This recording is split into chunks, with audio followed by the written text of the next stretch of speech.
That's on the front page with city depreciation drives consumer inflation in March. You know, the output is from 9.2 to 9.3 in this particular case. Increasing liquidity, expanding economic activity. This is the finance minister speaking anyway. The Ghanaian Observer newspaper top chief hails President Akufo-Addo. You are a courageous leader, promise keeper. No contaminated premix fuel on the market. That's Premix Fuel Secretariat assuring. And 1.7. Burial faces further delay.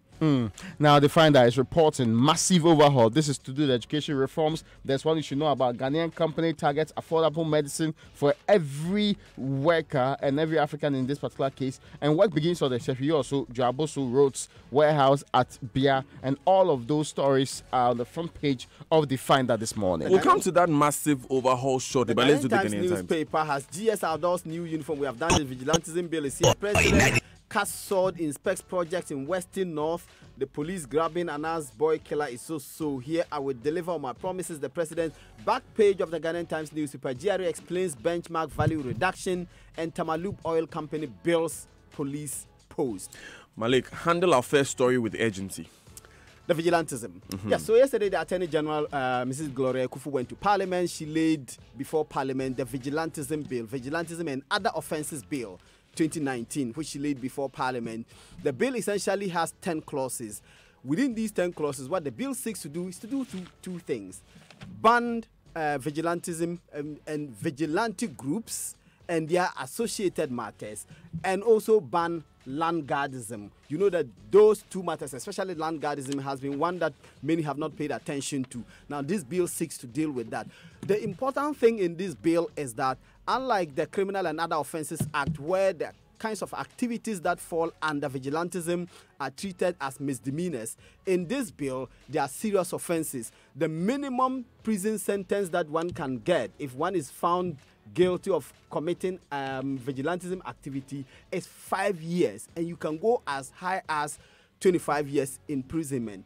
Again, this bill also criminalizes the sponsorship, the promotion, and the funding of vigilante activity by any political actor. If anybody does that, the person is found guilty of this offense, the person can go to any time between 10 and 25 years imprisonment. Very, very important bill. When the bill was laid before Parliament under a certificate of urgency consistent with provisions of the Constitution and the standing orders of Parliament, the minority said that the bill is so important that they did not see why the bill was being brought under a certificate of urgency. Nonetheless, after a meeting by the Parliamentary Committee on Legal, Constitutional, Legal and Parliamentary Affairs, both sides of the House came to the conclusion that precisely because this bill is dealing with urgent matters, it must be tackled with a sense of urgency. Therefore, the House, whilst it's going on recess, will be recalled on the 29th. And Inus Hussein, who is a ranking member on this Constitutional, Parliamentary and Legal Affairs Committee of Parliament, assured us that when they come back on the 29th, he's certain that the bill will be passed into law. The President will assent to it, and then it will become law. When that happens, the bill says that all the listed vigilante groups, the Hawks, the Invincible Forces, the Bolga Bulldogs, the Azoka Boys, the Bamba Boys, all of these groups will stand dissolved. And when these groups stand dissolved, their leaders are required by law, or would be required by law, to go to the Minister of Justice and Attorney General and write down the date on which these groups were disbanded and the members of these groups, both former and present.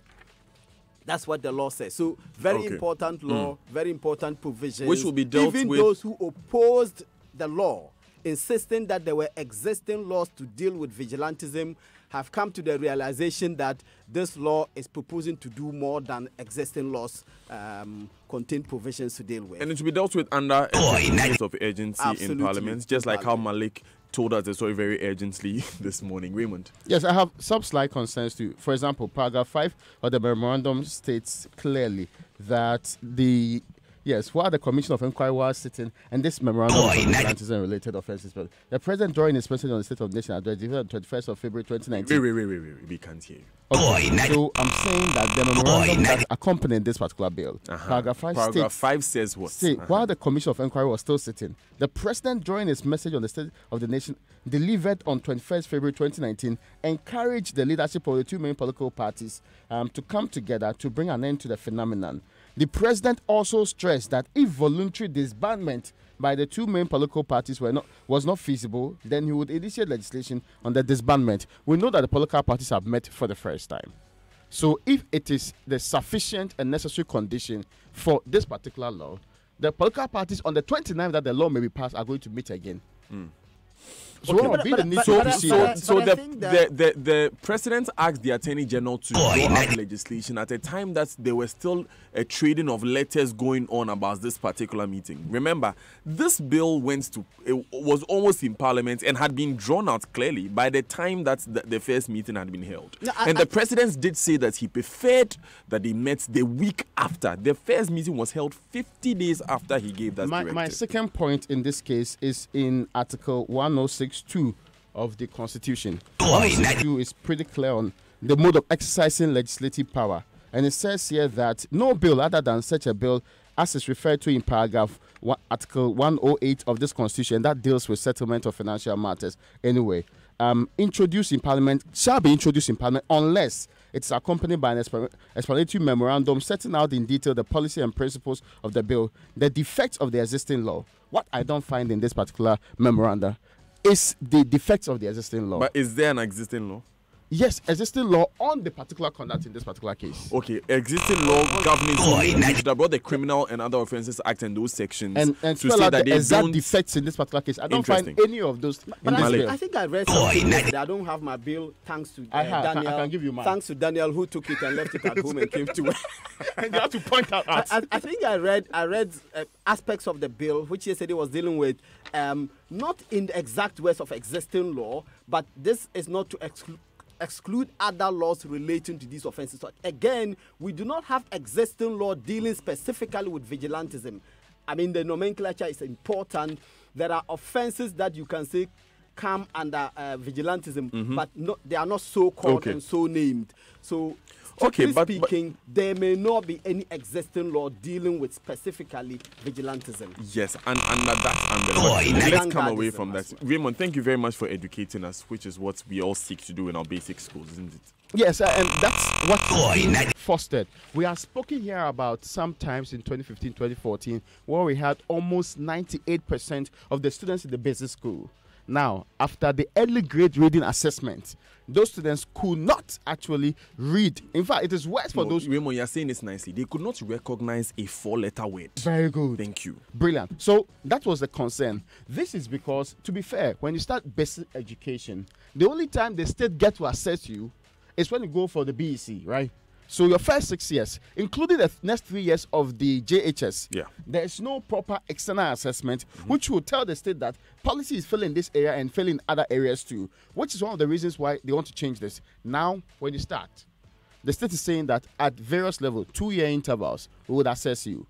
So 2, 4, 6. Before you leave the primary school, you will be assessed. We will get to know where the defects are, whether you can read or not read, so that we know whether you need help specially to be treated as some special case or you have to go through the system. So we don't allow people to leave junior high school, as we have in this country, who cannot write their names, cannot read and write, who cannot really understand the things they read in the first place. So that's one of the main actions. But the finder is instituting clearly that there was uproar over one of the new additions, which is over the new uniform for JHS students. The finder begins as in starting the next academic year will actually be very interesting to know how it's going to roll out. Now, absenteeism due to lack of uniforms was the other argument that was made by the grouping. And the defense in this case from the GS is that uniforms boost people's psychological appreciation of what they are studying. Now, we did some work in Bongo Soy, and those Bongo Soy. Oh, Soy. Yes. Bongo Soin. In that specific area, those who are undermining and thinking that uniforms have no role in education, people stayed out of school because they didn't have uniforms in that particular area. Yes, they stayed out of school because my auntie didn't go to school because my grandfather said he won't buy her uniform. So that's how relevant some of these things may be. And again, they actually, under the new curriculum, there's a number of learning areas at the kindergarten level that will be introduced to. Of course, from 7 to 4 is also required there. And in the upper primary level, there will not be any change in the subjects first and foremost. Okay. But there will be deepening of understanding of the issues, including the introduction of a very important one, history of Ghana. I think it's also very and will be compulsory from P1, primary 1 to primary 6 in this particular case. Okay. Just that it will be interesting to know which kind of history and citizenship. Yes, yeah. Yes, And, so that there will also be a fostering of citizenship. there will be fostering of the religious and moral education and also physical education. Physical education is good. Very good. Physical And education is good. French for upper primary students too. All right, you know what? Thanks, Raymond, for bringing us those details and explaining more on the show. Now, Malik, away from these two big issues, is another one: the Ahmed Hussein Swale killer. Yes. So, police have arrested one more person alleged to have played a key role in the murder of Ahmed Swale, the investigator with Tiger Eye PI. Now, the Accra Regional Police Commander DCOP Buedu Pepra is the one who told the Ghanaian Times the circumstances under which this gentleman was arrested. Now, Abdul Rashid Mezongo, who is 29 years, was the guy who, according to the police, organized a meeting at a certain mall in Accra, where the purpose of this meeting was to bribe the police to stop chasing him. And he had 20,000 Ghana cedis for that purpose.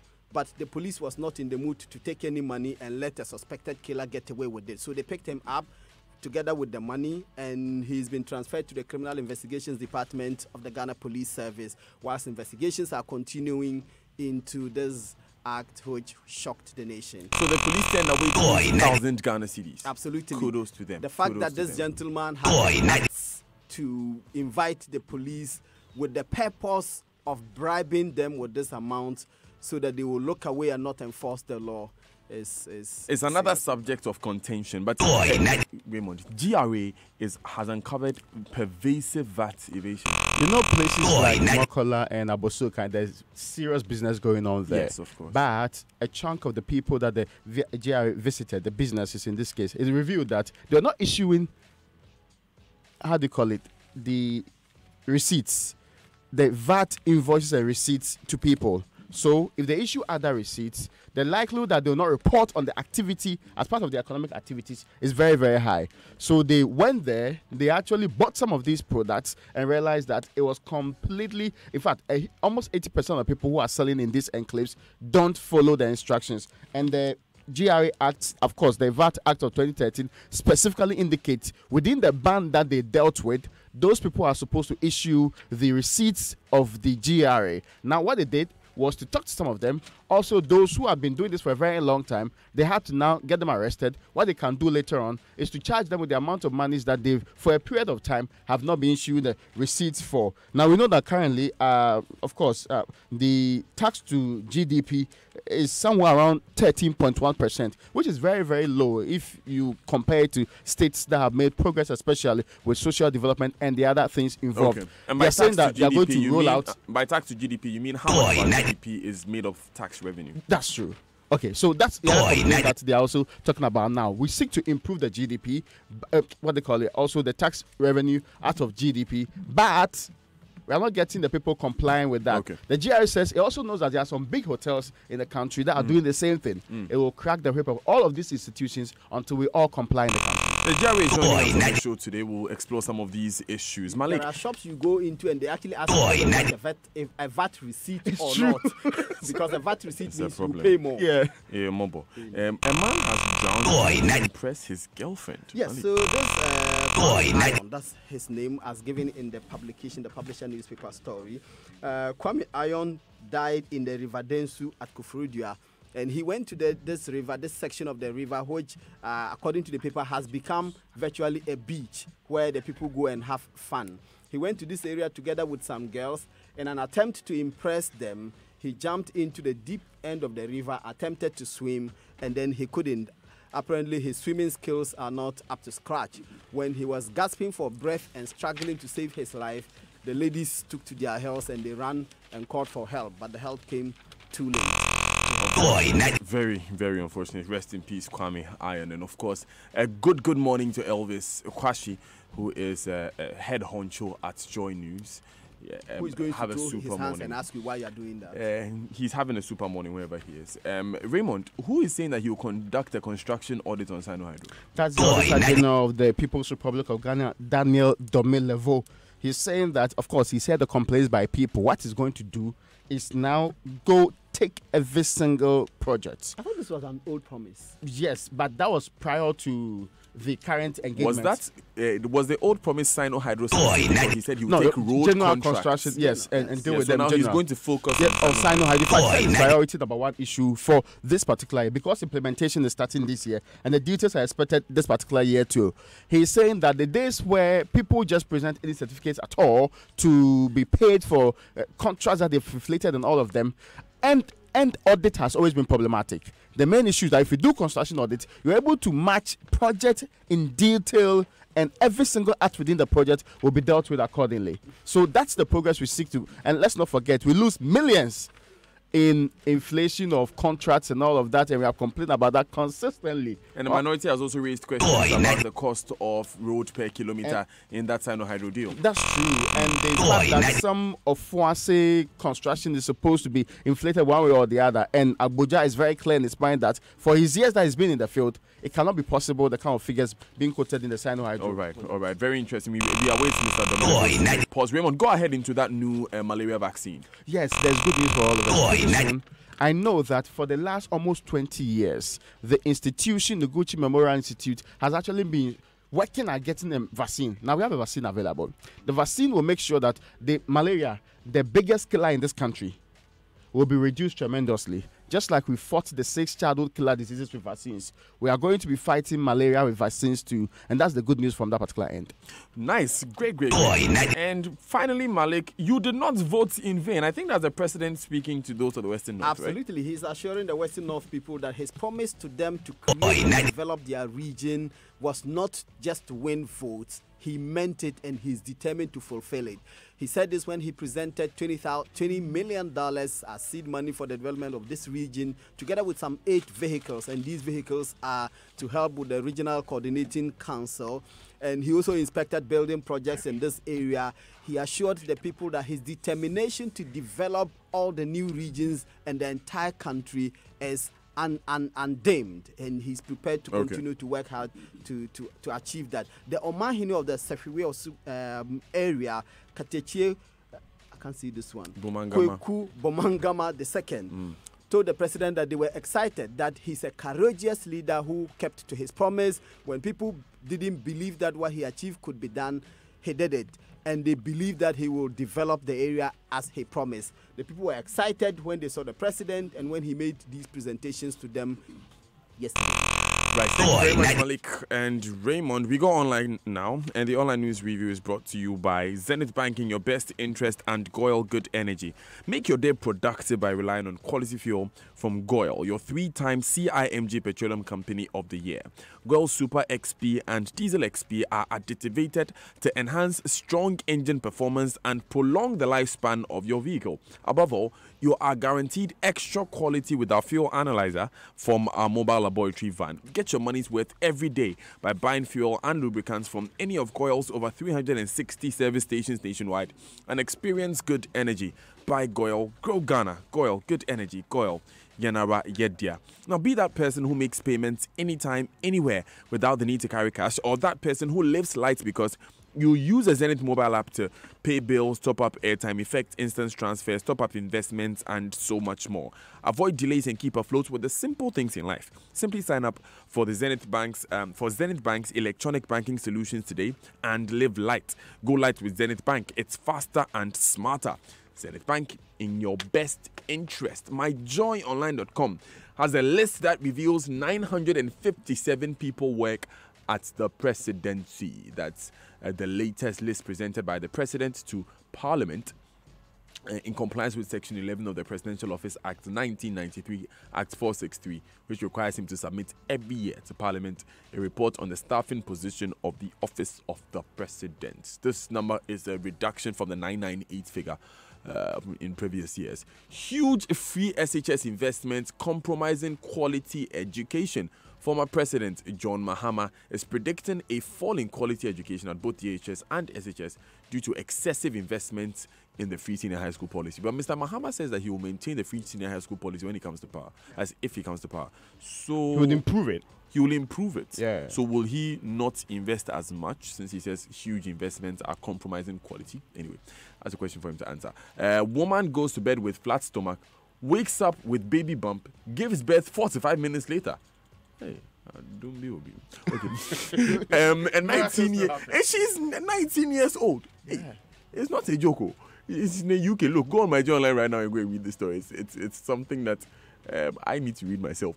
AdomOnline.com says Akufo-Addo receives chief's praise as he presents $20 million and 8 vehicles to Western North region. That's what Malik dealt with earlier. I'm disappointed in first vigilantism dialogue. Johnson Esedun Ketia, aka General Mosquito, there. Now, the Office of Special Prosecutor is on the verge of publishing a list of cases presented to the outlet for investigations and prosecution.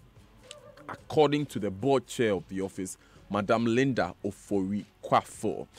So interesting days coming in. BBC.com has the details of that story we brought you yesterday. Julian Assange, a man close to WikiLeaks founder, arrested in Ecuador. All right, it's Disney's turn to launch a streaming service. Look, everyone is going online now. First Netflix. Now, of course, there were many before Netflix, and then Netflix seems to have taken over the streaming services. Disney is also going in there. You might want to check them out. Israel's Beresheet spacecraft crashes on the moon. Oh, that's bad news. I hope there was no one in there. Right, it's some 4 minutes to the BBC News. Let's take these messages. We'll be right back. Stay with us.